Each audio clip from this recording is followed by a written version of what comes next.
Hi guys, hello. Let's continue with chapter 11. Then in this video, I'm going to talk about three more subtopic. The first one will be this is called substitution. This is very easy because it's like that. The question, the question will give you something like this, an expression. Then they ask you to replace this a with number given like this one. A is 3, B is 4, and C is -5. You just have to replace the A now, become 3, then 2 times 3, that's why you get 6, and then 3 times the B. B in this case is 4, so you get 12, and then minus C. Minus C because the original of C is -5, and because of this minus become plus. So in the end, it become +5. After that, you just have to count it out and see what is the final figure, which is 23 in this class. It's quite easy. And the only thing that I want to focus is when you have a square, right? This one.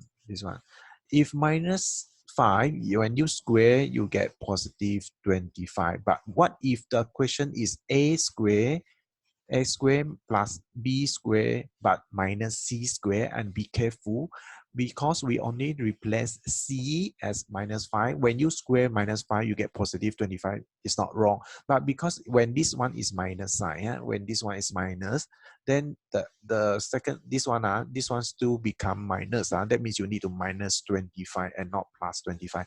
Do not multiply this minus sign to this minus sign to get a positive first.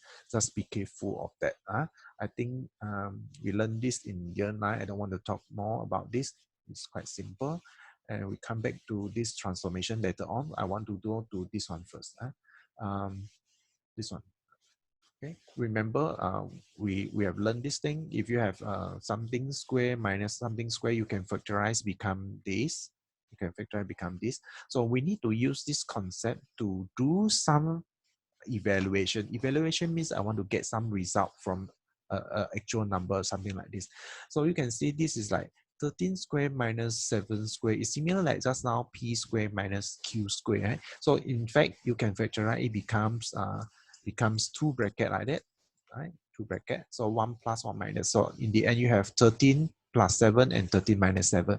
And you can do the bracket things. 13 plus 7, you get 20. And then 13 minus 7, you get 6. So in the end, you have 20 times 6. So you can get the answer 120 easily. Instead of you go and square 13 and square 7, then only you minus. This is another way to get the answer easily, especially when it comes to decimal number.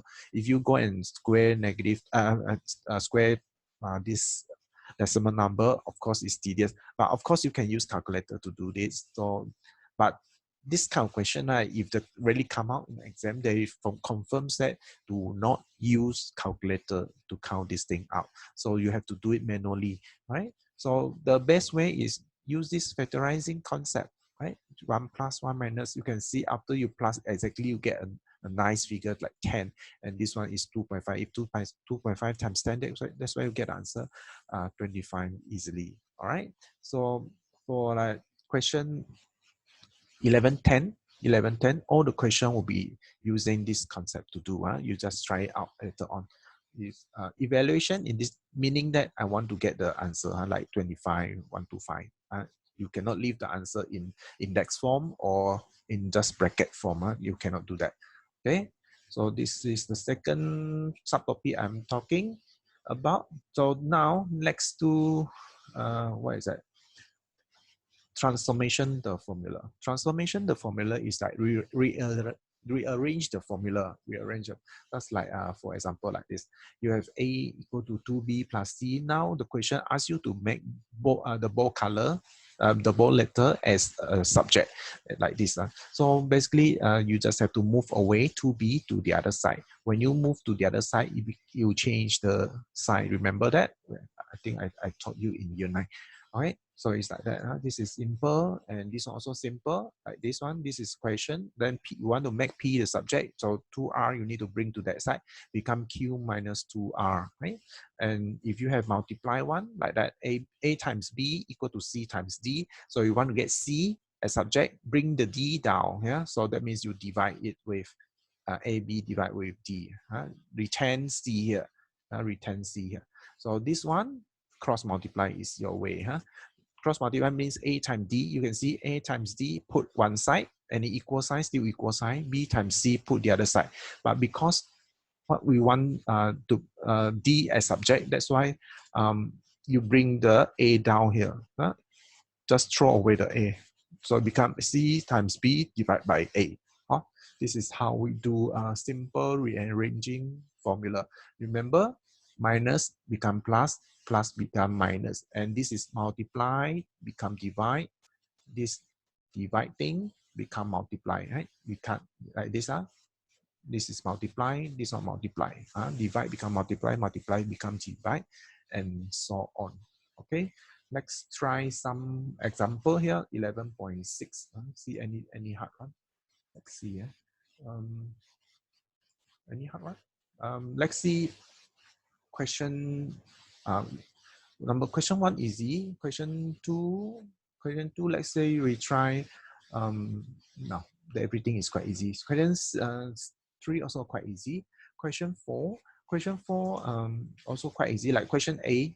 P over 4 times R. I want to make P the subject. That means P will equal to 4 times R. Bring, divide, become times. Like that. So the answer is like that because I want to make P the subject. So let's say I want to do D.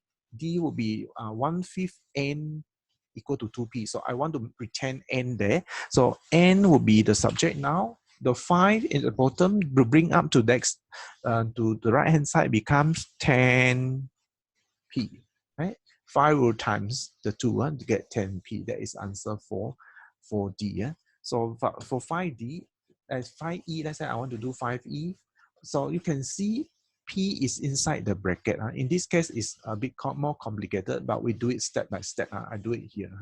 So you mean 3M minus N equal to RT bracket P plus Q. So since P is inside the bracket, we cannot simply put it outside first. We need to get rid of RT first. This is like RT multiply this bracket. So in order to get rid of RT, you can bring it down, become this, divide it with RT. Then in this case, you get P plus Q at this right hand side already. Okay, so because what we want is P, we want to make P a subject. So P will be equal to this Q. I don't want. I'll bring it to that side. Become 3M minus N over RT minus Q. Minus Q. So that will be your the answer already. So it depends on the question. Sometimes the question accept this. Sometimes they want you to make it into one fraction. This is like one fraction with a whole number or something like that. But then if the question asks you to make it into one fraction, what you do is do this. You just have to time this with RT because we want to get the same denominator. So if you times RT here, you must times RT here also. So that you cannot change the figure because what we want is actually R. So if you times RT here, this one must be RT. Then when these two are the same, the denominator are the same, you can combine these two fractions already. You become 3M minus N minus QRT. Then that will be your answer of P. Okay, of course, it depends on the question. You can just leave the answer just now without these two. Without these two, you just like that also can. Or you can leave the answer become like this. Okay, it depends on the question. So this is transforming a formula.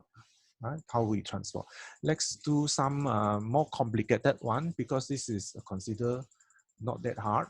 Okay. All right. I want to see. I erase all this first. Okay. Now, for question D, means 6A. 6A also quite easy. 6A, we want to retain D. That means you don't want the E, right? You don't want the E. When you don't want the E, you bring it down here. So the answer will be A, B over C times E. That will be E, that will be the answer of what? D. Okay?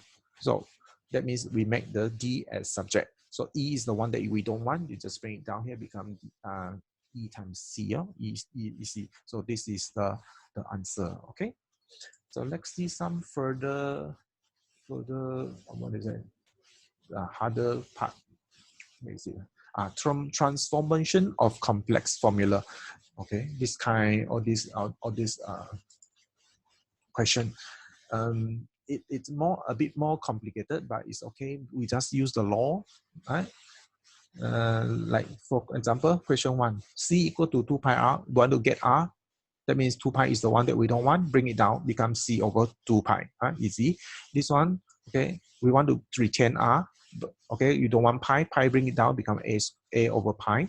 But then because but then what we want is only 1 r instead of r squared. So you need to square root here.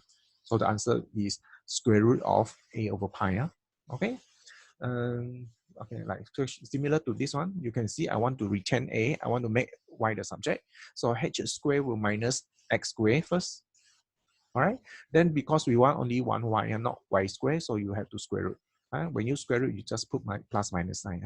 So okay, now this one, you can see if we have a square, we always square root. If we have a square root, we want to get rid of the square root, we square it. Right? When question like this, if we want to make x a subject, but x is inside the square root. We want to get rid of the square root first. So we square both sides. When we square both sides, this one becomes pi f squared.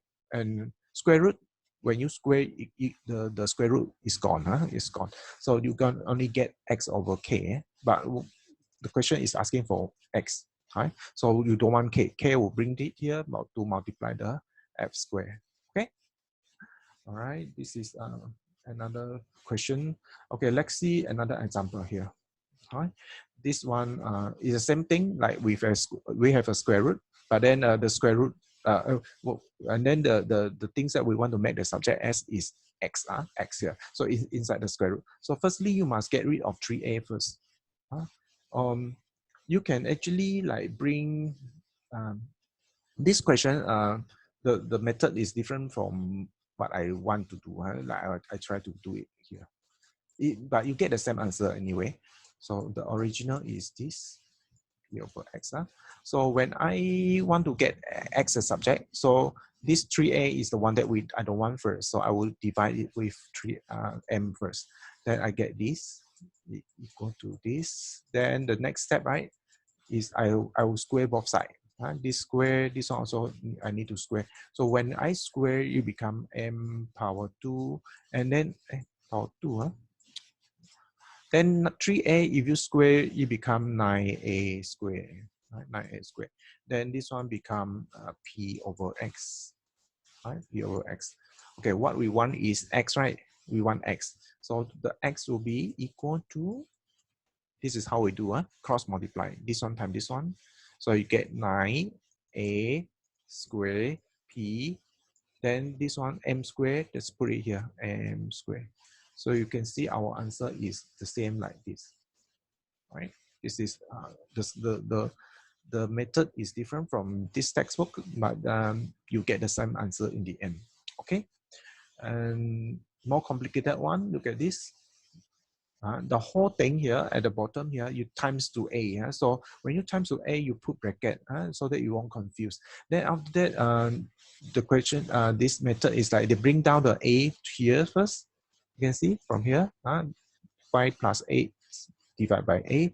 Then slowly move away the p by minus p. Right? Minus p here. Then after that, because what we want is 1q, so you square root the whole thing. So that will be your final answer, step by step. And the last one will be the cross multiply stuff. This one, when you have two fraction, this one also fraction, we normally cross multiply it. When we cross multiply, we don't have any more fraction. You can see what we supposed to do is that 3x, you need to times x, you get 3x squared, and then equal sign, still equal sign, then 4 will multiply this one and put at the other side. So after that, what we want is x, right? So you don't want the 3, so you divide by 3 first. I mean, there is something wrong with the question. I mean, this example, there is a 4 here, 4 missing. the 4 missing. Supposed to be 4 bracket a minus x, a minus b divided by 3 first. So this is the wrong answer. I don't want to mention anymore. Okay, it's supposed to be like this. Here, look at this side. It's supposed to be 4a minus b equal to 3x first. 3x squared first. Then you want to get x squared, right? And then you need to divide it with this a minus b and divide by 3 first. Then after that, you want to get rid of this thing, you square root this part. Okay, so this is the correct answer. This is the correct. This one wrong. This one wrong. So don't follow this one. Okay, so this is about cross multiply. And another one, another example, also same thing, a times x, get this side, and then the whole thing here, you put the other side.